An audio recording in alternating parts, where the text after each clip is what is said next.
Hello and welcome to Property Pxrn Stars, the premium property podcast brought to you by your hosts David Lindley. And I'm Matt Giggs. And today, our guest today, our star, is none other than John-Paul Rafferty from Rafferty Pickard.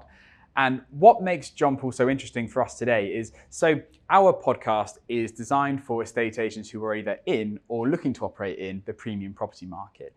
And be that from agents or people from around the industry who are at the end of their journey, midway through their journey. And we were having a conversation the other day, which I think is really interesting, is you're quite early into your journey. Yes, correct. So, welcome. Thank you for coming on today. No problem. Thank you. How are you? Good to see you. Fantastic. Yeah, thanks for inviting me. I should state that this is my first podcast, so effectively you will be relieving me of my podcast virginity. I popped your cherry, but that's a good start. As a porn star channel. Exactly, that's what I thought. Yeah. Hell of a way to go. A bit risky. Anyway, we'll move on. Yeah.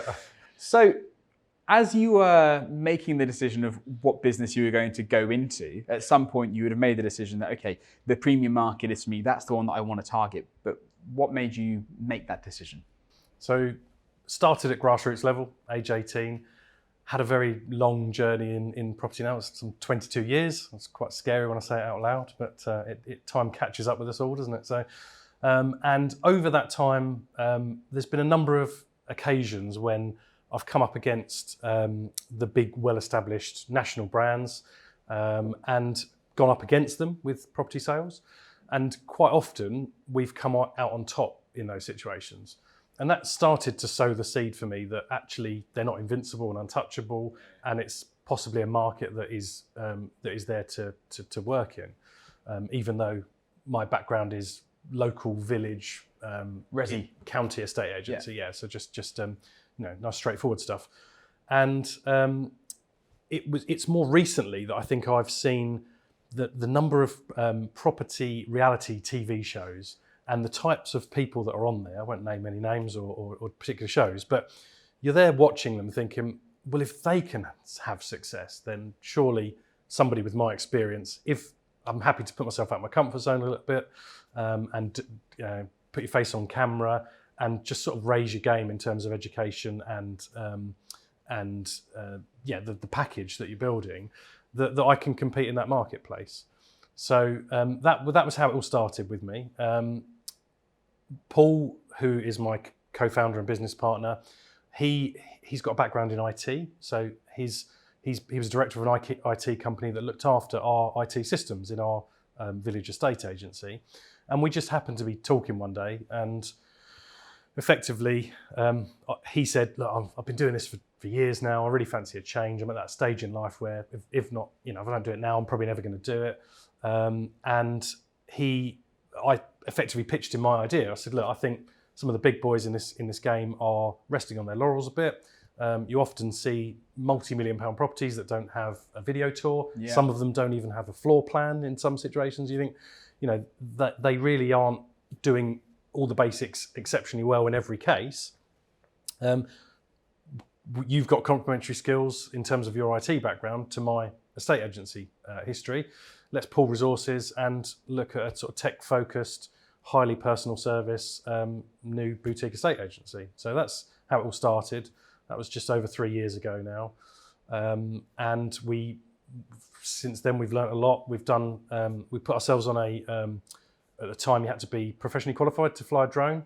So we put ourselves on a 3-day commercial drone course and spent hours and hours on YouTube and signing up to courses on how to do video, mainly from sort of American companies because they tended to lead the way at the time.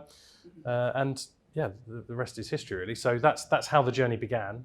It was really just a case of seeing a flawed offering from some agents and thinking there's a gap there, we can exploit it. And when was that? When did the business start? To give some context. So January 21 we launched. Yeah. It was probably a year prior to that we started having those conversations. Sure. And that was obviously through the COVID lockdown period. So wasn't our lockdown? Well, it was very lockdown centric in terms of when we launched. So we kept delaying because there was a new wave or there was a new sort of set of regulations. So, and then we just decided, you know what, if we don't do it now, we're never going to do it. I was really busy with my other estate agency through that lockdown period because obviously we had the the race for space and the post-pandemic boom. So that was drawing a lot of my time and attention. But actually, yeah, we needed to launch the new company. So awesome. Yeah. There's a lot going on. It's an exciting journey. So let's kind of pick some of that apart. So I guess the first question is, how's it going? Yeah. Good. Yeah, I mean, it's been a difficult year, let's be honest. So we are in that post-pandemic hangover now where interest rates are rising and the market is more challenging. So probably year 2 will end up having been better than year 3 for us from a business point of view. But I think in terms of direction of travel and where we're going in terms of social media presence, the sort of video production that we're doing, and just getting brand awareness out there, I think that's really starting to gain some momentum now. So, but that's probably taken the best part of 3 years. I mean, we're self-funded. We haven't launched on a huge budget. It's all our own money that we've put into this. So we're doing it organically and within our own means. So I'm sure had we had a financial backer, we probably could have accelerated that somewhat. But we are where we are. So yeah. So how did it launch? So you have the idea, you and your business partner, we want to go after this market. How do you get your first few listings? And then I guess from there, you can employ all the skills you've learned with your drone videography and so on, but you have to have the stock to market yourself. So how did you get those first few listings? So the first few probably came borrowed, let's say, from my existing estate agency. So we had a few higher end properties that we were able to shift across and use those to showcase what we could do. We had a great bit of luck actually with our first and still most expensive sale. And we had a branding company that were looking after our sort of branding and designing all our logos and bits and bobs. And we had a conversation with them whereby they were, we were saying to them, we need a property to showcase our work, a really standout property, just in conversation really. And he said, let me get on the phone, I'll ring somebody. I know somebody who's got a property that might suit you. And he's a really nice guy. And effectively, he got on the phone, got us a meeting with the owner of a property called The Salutation, which was celebrity owned, Gogglebox owners. And we volunteered to showcase their property for free. So we just said, look, we'll produce one of our high-end videos. You can use that to market wherever you want, because they were looking at the Asian market and that's where they saw the sale heading. And it was when we got talking with their sort of sub-agent on the ground and talking about the concept of the business and our backgrounds and things. And he said, look, why don't we, once we've exhausted this Asian thing, we'll give you a chance, because we've tried, again, the big established names. We've not had any joy. So we'll give you guys a run. And so for a kind of a cost covering fee, let's say, it wasn't your usual high percentage fee, but we just wanted to cover our costs. But we sold that property. It was a grade 1 listed Edwin Lutyens mansion, needed £500,000 worth of work doing to it. It was catching water in buckets from roof leaks and all sorts. So fantastic property, but a real challenge for us. Within a reasonable period of time, probably about 6 months, we found a buyer.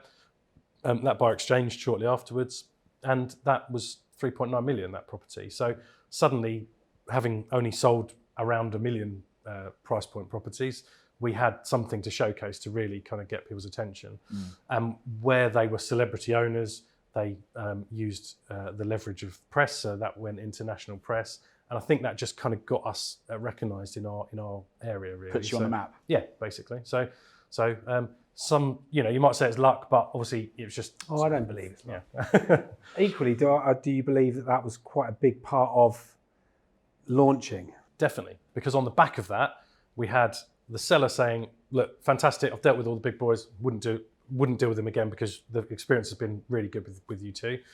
The buyer also said, weirdly, that he wouldn't have bought the property had it not been for me. I've never had anyone say that before, and he was a very tough guy in sort of international security. I thought, I've upset him here, but he said, "But I'm really glad that I did, because my family are really happy here, and I've dealt with a lot of other agents, and I wouldn't have come on this journey this far without you." So take it there were some challenges then along the way. it was, well, I mean, I was up on the roof at one point with a surveyor who was an architect on a whole day-long survey, and we were, really sort of exploring the bones of this property. It had suffered from coastal flooding before. That's no secret because it's there's a lot of flooding or had been flooding in that area. So it was about as challenging a property as I've ever sold.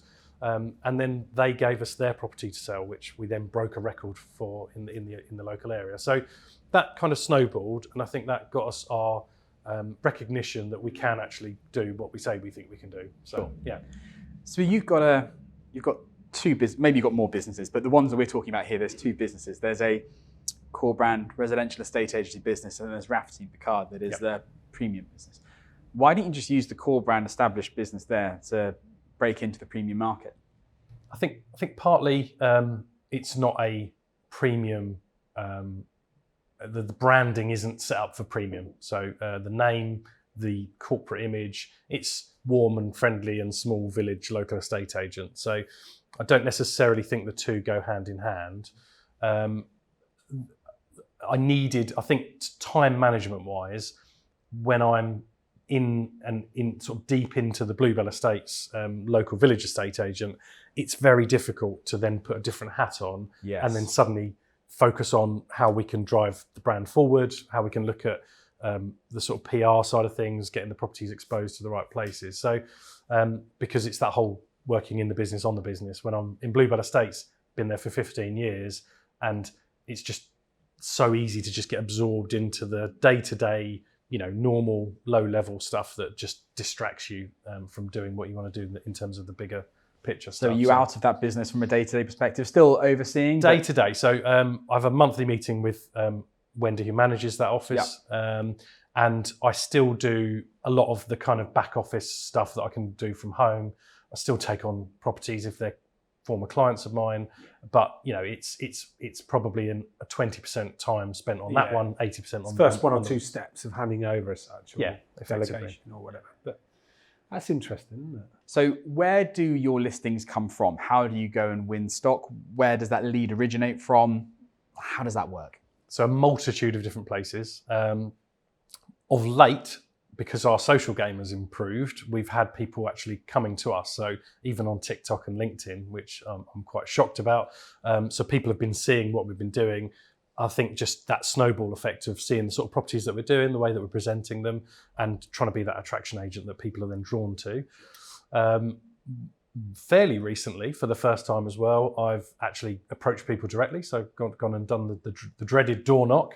How's that gone? I was pleasantly surprised, actually. Yeah. I had people thanking me for my time and things. And, I assumed that it would be a very hostile approach. But I think where we're in a difficult market and people are struggling to sell, I mean, I did a door knock recently, and none of the people that were on the market had any viewings in the whole time they've been on the market. So it was a really challenging marketplace for them. So suddenly a slightly new face that can come along and say, well, look, I've had results in this area. This is how we do it. It was quite refreshing to hear. I think it's given them hope that... Well, I'm talking to agents about going into this market at the minute. There's probably no better market to tap on the door and introduce something fresh and new. And I think, like you say, it's because the people are receptive at the minute, because, like you say, the activity's pretty much disappeared. Yes, in that respect. So what is your approach to door knocking? And let's dive into that one for an example. A bag of peas, is it? Very simple. So I'm not a natural hard seller. I hate being hard sold to. So I just literally have a brochure and a card, and I just knock on the door and say, hi, I'm John from Rafferty Pickard. I'm an estate agent. I just wanted to give you this in person. And then I kind of gauge the response. And if it's a little bit hostile, then I'll say, just bear us in mind, and then disappear down the drive. If they're quite warm and fuzzy and I think there's a conversation to be had, I'll say, how are you getting on? And then that just opens up a conversation where then they'll say whatever they're going to say. And often it's terrible out there, isn't it? And I'll say, yeah, it's a very challenging market, but there are things that we can be doing that can actually cause better results. So, and then there is prick up at that point. So yeah, it's something I've never done before in my whole 22 years, but it is working for me. So yeah.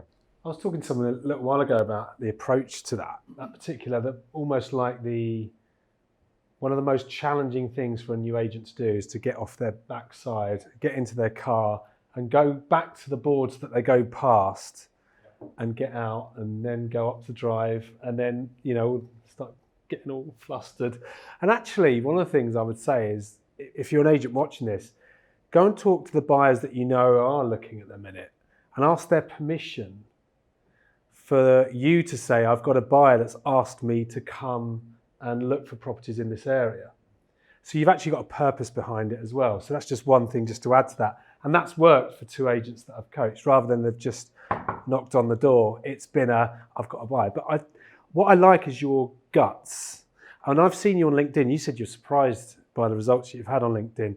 I think LinkedIn's a bit of an untapped market for the premium market and the premium agents, because will you tell me why you've gone on LinkedIn and you do your updates on there and you're very much on it? Yeah, I would say. It's actually a friend of mine, close friend, who has recently gone into full-time social media management. And for years, our group of friends were looking at him going, what are you doing? You're always on these podcasts and you're always doing these crazy posts. But he is obviously quite obsessed with how you can drive a business forward, mainly using LinkedIn. And I had a conversation with him and he just said, it's if you're on there and you're posting regularly and you're commenting and you're engaging and you're expanding your network, soon results will drop in. So it was actually his inspiration, although it went from kind of mockery among friends, which is always the way, isn't it? As soon as you put yourself out there in the public domain, everybody wants to sort of bring you down a bit. But yeah, and so far so good. I mean, it's I feel like we're fairly in our infancy in terms of growing all those social media platforms, but we're starting to put a bit of spend now behind things like YouTube, even TikTok, and we're just trying to build those audiences so that we, again, can hopefully become that attraction agent that people then recognise. And what platform, so if you're on YouTube, TikTok, LinkedIn, Facebook, Instagram, say, which of those has given you, or maybe it's hard to measure, but which one do you feel has given you the best cut through or leads back again or best resonance with your marketplace? So far, LinkedIn, I would say, followed by TikTok. And then, wow. And then, I've had people private messaging me. I had somebody message me the other day. I got a property in East London. Actually, I should have popped in while I'm up here. And they just said, I wish you could sell my home because I'm really struggling. I thought, it's incredible that you're perceived in that way just from posting a few videos. That's an amazing answer to that question. LinkedIn and TikTok. Yeah, that is something else, isn't it? So, what are you doing on TikTok then? Essentially, very similar to LinkedIn. Even that in itself is just unbelievable, isn't it? Yeah. I mean, it's I try. It's hard because I try and adapt it slightly for the different platforms. So I try and keep TikTok a bit more real and a bit more of the younger side of me. Whereas LinkedIn, you sort of, I tend to post the more professional videos on there. So it's less of my individual personality there. Whereas TikTok, I think, because it tends to be a younger audience, I tend to just try and sort of lean on that a bit more. So, I mean, in one video recently, I was spinning a basketball in my hand before getting it in the net, and I wouldn't probably put that on. That was 20, I think. But I wouldn't have put that on, let's say, LinkedIn or YouTube. But actually, I thought for TikTok, it's appropriate for that platform, really. So, yeah. And just because we talk strategically and we talk tactically, but tactically on LinkedIn, are you going through and connecting with people in your area? You are actively looking for people. Just talk to us about that for a moment. That's really interesting. So, a lot of people are other people in the industry. So not only because I want to connect with them to follow them and gain sort of insight into their world, but also we've got longer term plans to maybe have a network of agents underneath us. So we're sort of building that from that point of view. Buying agents, private family office representatives, architects, accountants, just anyone that's in that world that might be in that in contact with people that are in property or that have a decent property to sell, really. So, but yeah, essentially it's just keep connecting and keep growing. It's quite a laborious task because there's obviously a limit to how many you can do, but just one of those things you fill the gaps in the day with. Really. Do you have a set time that you do it, or set times for your posts or anything like that? Not at all. No, just purely organic, or whenever you've got the moment, effectively, you'll dive into it. But I think the premium market is probably more on LinkedIn, than possibly on like the other. When you think about the buyers and sellers of those homes, they're more likely to be on LinkedIn, I would say, than other platforms. But working your local network on there is interesting. There's something that I know that we should be doing, or more agents should be doing, because fundamentally you can reach that local network on LinkedIn. I think people tend to still associate it with recruitment, that kind of stuff, but actually far from it. TikTok, I've found the organic growth on there is far in excess of any other platform. So even like YouTube Shorts or Facebook Reels, they're okay, but actually, I posted a video on TikTok and it was straight up to 10,000 views in no time with no spend behind it. And so the long-term plan, I think, would be you grow your audience on TikTok, then you try and, if you've established yourself and you get a bit of a brand recognition, then you can maybe move them across to other platforms like your sort of YouTube and Facebook and Instagram. So how are you managing that? Because it's a lot of work, isn't it? From both a content creation point of view, managing the files, splitting up long form into short form, getting the aspect ratios right, all your captioning, all that sort of stuff, and then the posting to the various ones. And like, I sometimes think, oh yeah, I'm doing some good stuff. Then I realize, no, I've not posted it. I've done it on YouTube, and not done it on YouTube Shorts. I'm like, or Reels or whatever it is. I can never remember. How do you manage that? Because it's a lot of work. It's a lot of work. I mean, at the minute, the workload is heavy. My wife will advocate for that. There you go. You just let the cat out of the bag. So, I mean, I'm probably 6 days a week working into evenings. I still spend the quality time with the family, but then I'll generally laptop comes open or phone comes on, and then it's just keep going really. So I think from our point of view, because we don't have huge resources behind us, we're having to put the time in now, and then obviously you can then start to backfill the team, hopefully with maybe a digital and social media manager. But Paul, again, coming from the IT background, he's great with captioning, all the Final Cut Pro editing and stuff. So that's his bag. Right. So again, that's why there's a good synergy between the two of us, really. You can create, he can edit, and then you post. To a degree. Although he creates as well, begrudgingly. He's now overtaken me on TikTok for a number of followers. So, and he was a man that said, I hate social media, I'm never going on it. And I think he's addicted to it now. He's on it all the time, and he's embraced it. So. It's really interesting, isn't it? How there is an inbuilt, I don't know what you want to call it, apprehension of being on camera.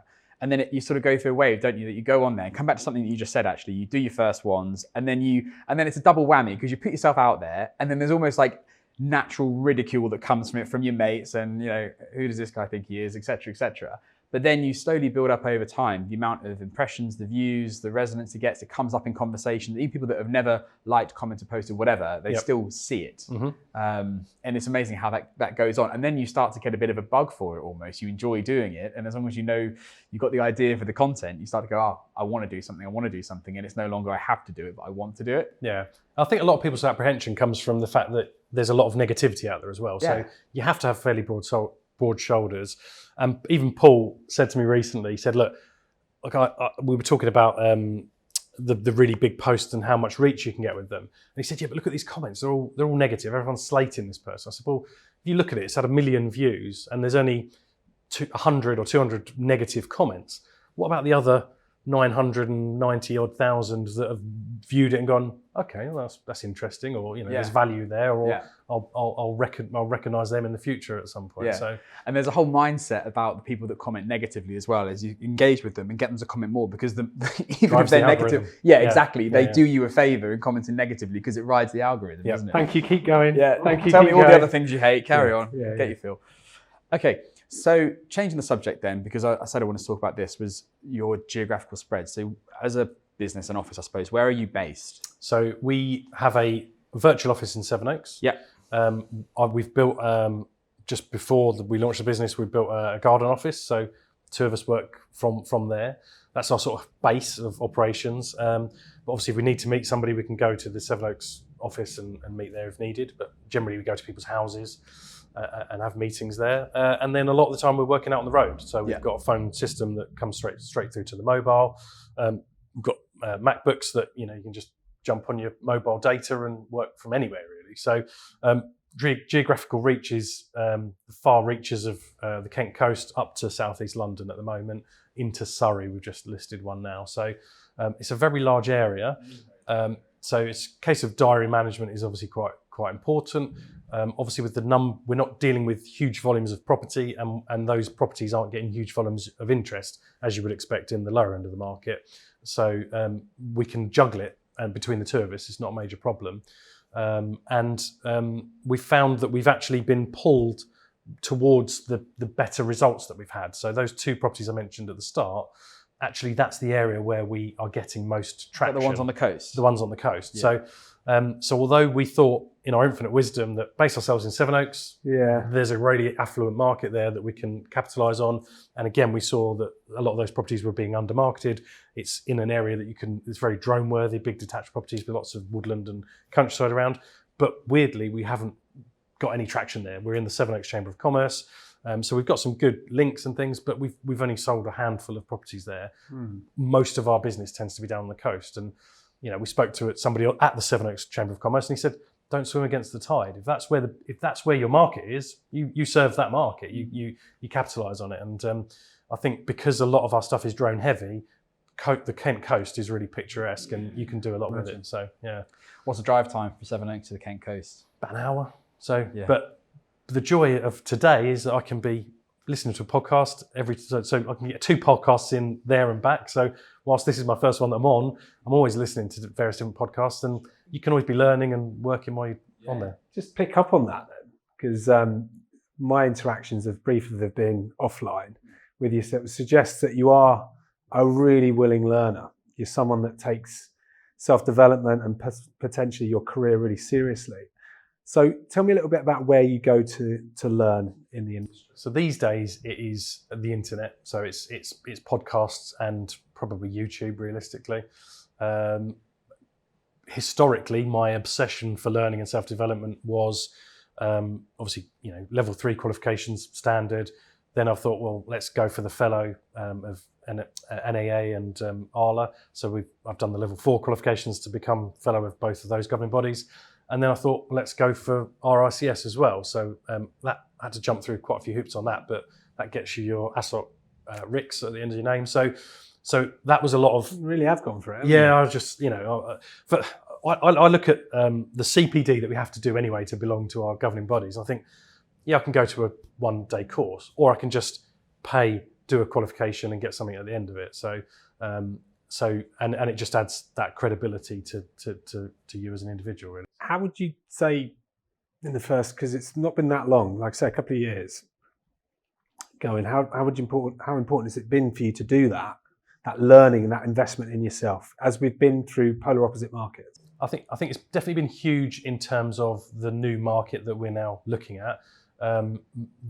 It's almost as if overnight the market's gone from a fairly depressed, looking as though it was all going to be cheap as chips, looking like we were going to be the same as the travel agents and that Purple Bricks and the other big brands were going to take over, and everyone was kind of on this race down to the bottom in terms of fees on that, to one where selling Sunset and selling £1 million mansions or whatever, all these different programs are raising our profile amongst the public, I feel. Because obviously when the public are looking at a US real estate company having a commission of $300,000 on a house sale, suddenly when you're then quoting a high fee but not an eye-watering amount, they think it's probably a bargain compared to what... That is such an interesting take on that whole... That's really... Because I meant to ask you about this because you talked about it almost in the first few sentences of this podcast. So let's talk, because I can never remember the names and they all seem to blend into one. And I got to be honest, I don't really like that sort of stuff. But what's your take on what they're doing for our industry then? Because you're the first person that I've heard. It's a really interesting take that says it's raising the profile of art. So go on, talk to me about that perspective. I think, one of the inspirations for me was seeing people with limited experience in our industry smashing it. And generally it was just because they had a great social media game and they had masses of self-belief and they weren't afraid to tell the world how fantastic they were. So there are, and I won't name names, but there are a number of people in the industry that I think have put themselves on the map, and in doing so put our industry on the map, and often on the back of reality TV shows. And for me, they are driving us forward towards an Australian and American model where we're suddenly more valued and personal agency is the norm as opposed to 30 high street agents where, it's just, So that's so interesting. I really like that. I was talking to somebody else the other day and it's just interesting, had the same content and completely opposite point of view. They go, oh no, it's undermining and degrading what he said I'm doing as an estate agent there, because I've got all this experience, all this understanding, and someone's come in and never done this for a minute and they're blagging it, and that makes us all look like blaggers by the same token. And it's really interesting that you're saying, no, this is putting us on the map. Definitely. Well, if you've got people shouting about charging 2.5% and they're coming from a background that isn't necessarily traditional estate agency and they've just smashed the market, then you go, well, you know, we're experienced, and you know the value of 22 years experience in this industry is huge, you know, or 30, how many, 30 years? Nearly 30 years. Yeah, I know. And it's not until you try and like pull. There's no need to dig in. I know. Even saying that makes me go, really? Oh my God. It's a good thing. It's a good thing. But so even bringing Paul on board, you don't realise what you know until you have to tell someone that's coming at it fresh, and it's the nuanced stuff a lot of the time, isn't it? So. I would say the representation of what you need to do to earn a commission of 300,000 or 100,000 or 50,000 or 30, the real life that you're talking about of going in and operating in that premium market, it's tough. It's hard graft. It's hard work. And I think people see the nice houses, they see the glitz and the glamour, but actually there's another 12 hours a day on top of that you need to kind of add in if you're going to get something genuinely off the ground and into the minds of your ideal audience. Definitely. How do you see the representation in that respect? I see the representation of you can do anything when you put your mind to it and you put yourself out there. And I think I really admire those people for doing that. I don't think you should take them down for attacking it in a completely different format, in a different way, with a different mindset. And I think I applaud them for that. How they do it and who they bring along on that journey, I mean, that's their choice. But I know if you do pull back the layers, there's a lot of work that goes on to not just get a house listed and marketed effectively, it's keeping it on the market to attract the right buyer, to find the right buyer. And then once you've got the right buyer, negotiating the best price and doing all the hard work. And I've seen some of those programs where it looks like they couldn't negotiate themselves out of a wet paper bag. You know, at the end of the day, that's a real skill, right? It's that when house prices are being slashed, is how do you protect someone's equity? And actually that's a skill and a belief and a confidence. So I see the good and the bad sides of it. I take a very level view on it. But I love the fact that they've got this determination. They're going out there with inexperience into the market, showing you what determination and great attitude can actually produce and bring. And I think if you can saddle that, if you can bring that into the experienced agents with the skill sets, with the right beliefs and mindsets, and you can combine that together, you've got a really powerful proposition. And that's what it sounds like the direction you're looking to head down. So I think if we did scale, then I think I would want people that come under us to have a decent level of experience, because it's all well and good going on camera and looking the part and presenting well, and there's obviously a place for that in our industry. But you do need, I recently had one where the solicitors were getting themselves in a state over the fact that this newly converted apartment didn't have any building regs approval. Well, it's only years of experience that then lead you to think, well, let's delve a bit deeper, let's do some detective work. And I found out actually it used to be known by a different name. So lots of Googling, lots of different websites later, basically found the building reg sign off, gave it to the solicitor. And the solicitor says to me often, he said, if I was going to most estate agents, I would just tell them that I'm raising this inquiry and, you know, what can we do about it? But he said, with you, I'll always speak to you first because I know that you'll try and get involved, get your hands dirty and try and cause a positive outcome. So for me, that's where we add value. But take you back to that first sale where the water was falling off the roof into a bucket and you was up in the loft. I wonder, out of the agents that we're referring to, you know, on these lovely TV shows, which I watch because I'm a people fan. I love watching these things. How many would have kept a deal like that alive? Yeah, I mean, it's a good question. But you don't know, right?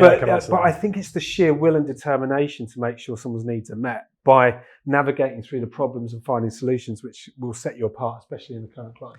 I almost think that, coming back to what you said, there are these phases in the market, say, like you had your purple bricks phase, and that sets a perception of what a fee could or should be. Yep. And then that's one thing. And then you have these TV shows that come along. over and above all of that, I really agree with something that you said at the start, that sentiment of some of the bigger names, so that's not who we're talking about anymore, but the bigger, well-established names in that premium marketplace aren't necessarily as undefeatable, if that's a word, as it might seem from the outset. And there are things that an independent agent can bring to that marketplace, some of the creativity, some of the end of the street stuff that you're going to at the moment with all of the videography, for example, which sets those properties apart. Yeah. And I think that's where really the gap in the market is to take it to that premium marketplace there. Definitely. Yeah. No, 100%. Yeah. So talk to me about your business then and where you are now, and you mentioned about scaling in the future. So at the moment in Rafferty Pickard, is it the two of you that are working at the minute? Just the two of us, yeah. And what does the future look like in terms of, are you thinking of capping the amount of instructions you take on and having a waiting list, or are you going to take on more members of the team to grow the business and scale? What does it look like? I think it depends how strained my marriage becomes, I suppose, as to how many. That's when I know I've reached the upper limit of instructions, when I really get told off for working late at night. But I think, in essence, I think, was it Simon Ledbetter on a recent podcast that said, look at the 15 different tasks that you do and then work out which ones you enjoy the most, and the ones that you don't, outsource. Get somebody in that can do it better and more efficiently and probably enjoys it more than you do. So I think from our point of view, that's probably what we'll do. So I think the first person that we would employ would be a digital and social media expert, somebody that can be the other side of the camera. At the moment, we actually do everything in-house. So if one of us is on camera presenting, the other one is behind the camera. So, and we edit all our own stuff. We take all our own photos. We've done courses on that. So we've kind of become obsessed with being good at everything, all bar becoming energy assessors. That'd be a bridge too far. But all from the marketing point of view, and the USP that we use for that is that nobody is going to know your home as well as we do, having appraised it, measured it, photographed it, videoed it, done the viewings, then we're negotiating the offer, then we're handing over the keys to the buyer. So in terms of consistency and the fact that you're not ringing an office and getting an office junior on the phone that's never been to your property, we know it intimately by the time we've finished with all of that lot.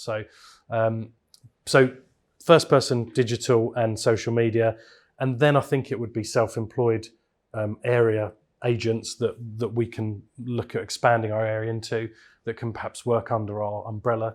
But I think we're not there yet, and we need to build our personal brand and business brand more to then hopefully get to that point where we're known, and then people will, again, the attraction agent thing, hopefully they'll be attracted. Certain people will appeal to us and like what we do. So sounds good, doesn't it? Sounds promising. So to ask you a question about the future, I know this is something which is under wraps. Don't worry, we can edit it out afterwards. But I'm interested because you were talking about London when I spoke to you on the phone a while ago. Yep. What's the London idea?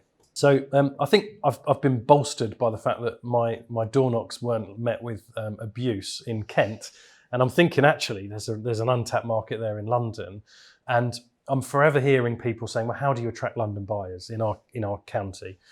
Because it's that perception that all the money's pouring out of London, and if you've got £1 million plus property, it's generally going to be a London buyer. That makes sense, doesn't it? And we thought, well, what better thing to do than have our base in London, maybe deal with more buyers and sellers in London, so you've got that you're not having to even justify how you're going to bring London buyers, because you operate out of London and you do business in London. Therefore, you're going to bring those London buyers. So, it's not public, but it's no secret that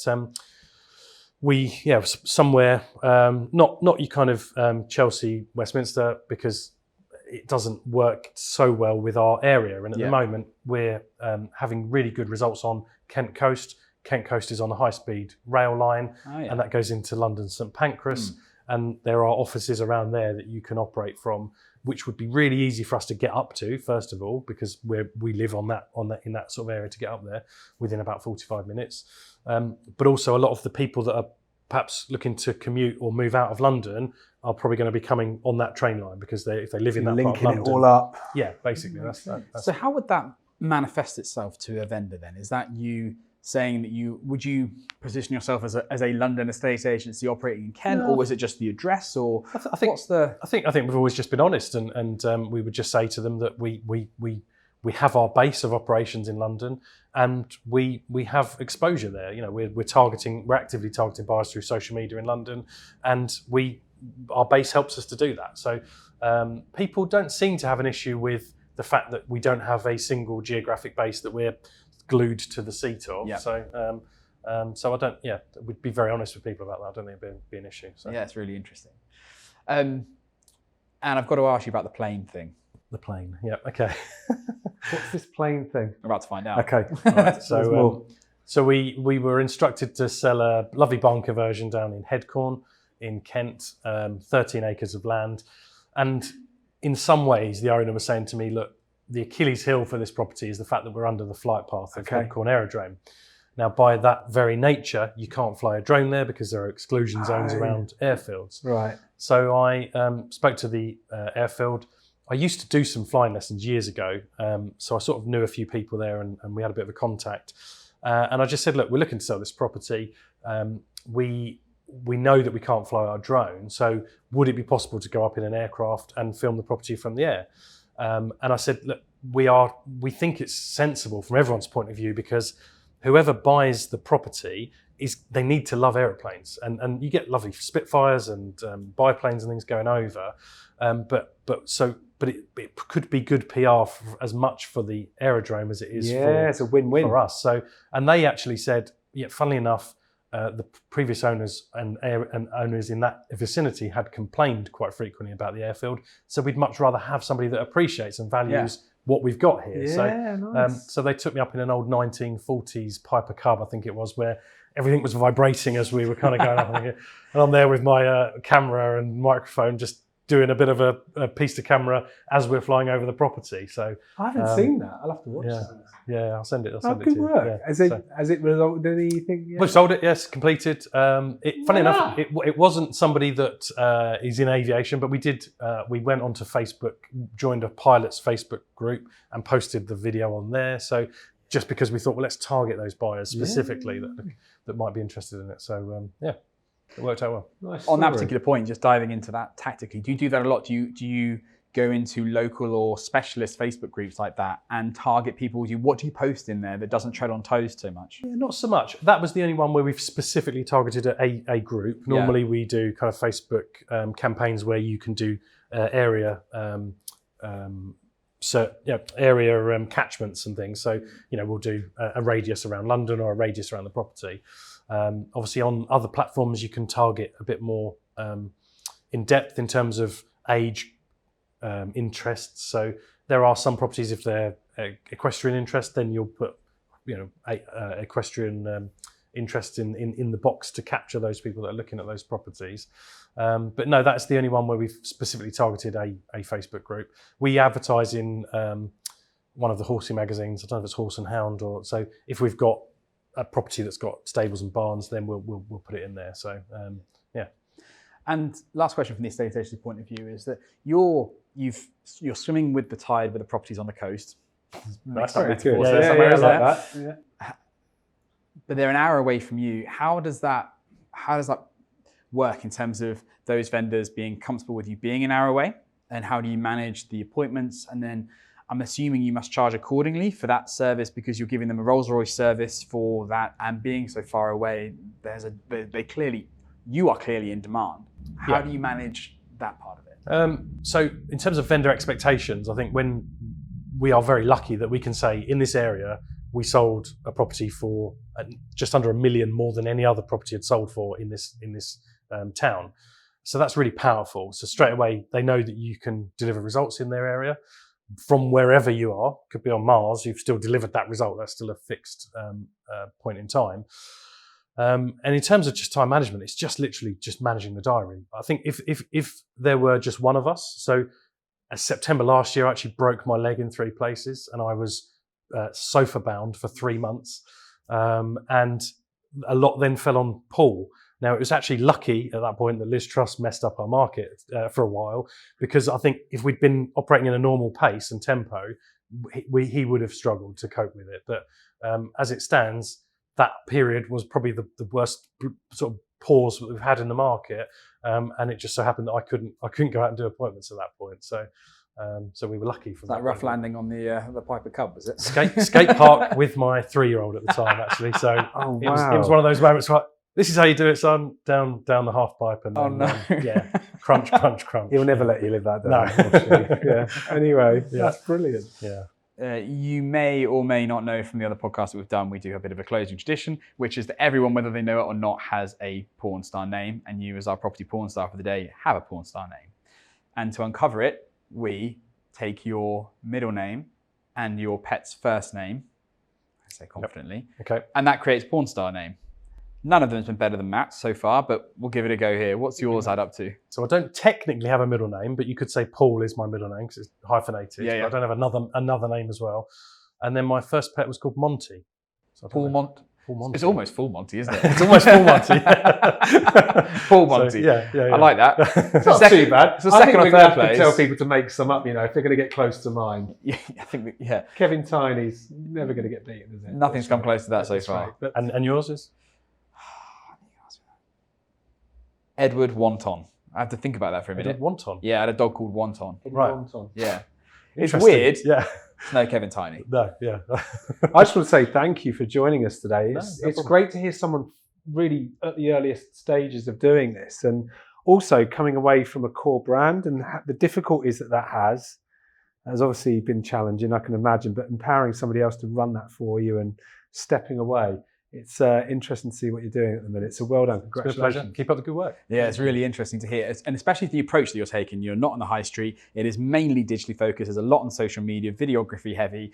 That seems to be the theme of today and how to win in that marketplace. And against established competitors, against geography, Yep. it seems to be going really well. So congratulations to you. It's really Thanks. exciting. And you'd never known this was your first podcast. I think you smashed it. Yeah, you've done really well. Thank you very Top much. stuff. So thank Lovely. you. Cheers. And thank you so much for listening to this episode of Property Porn Stars. We hope that you enjoyed it. If you did, please don't forget to like, download, comment, follow, subscribe. The list is almost endless. But we've got a jam-packed agenda of guests coming up for you between now and the end of the year and onwards as well. So make sure you hit the subscribe bell icon so that you don't miss any of those. And we'll see you in the next one.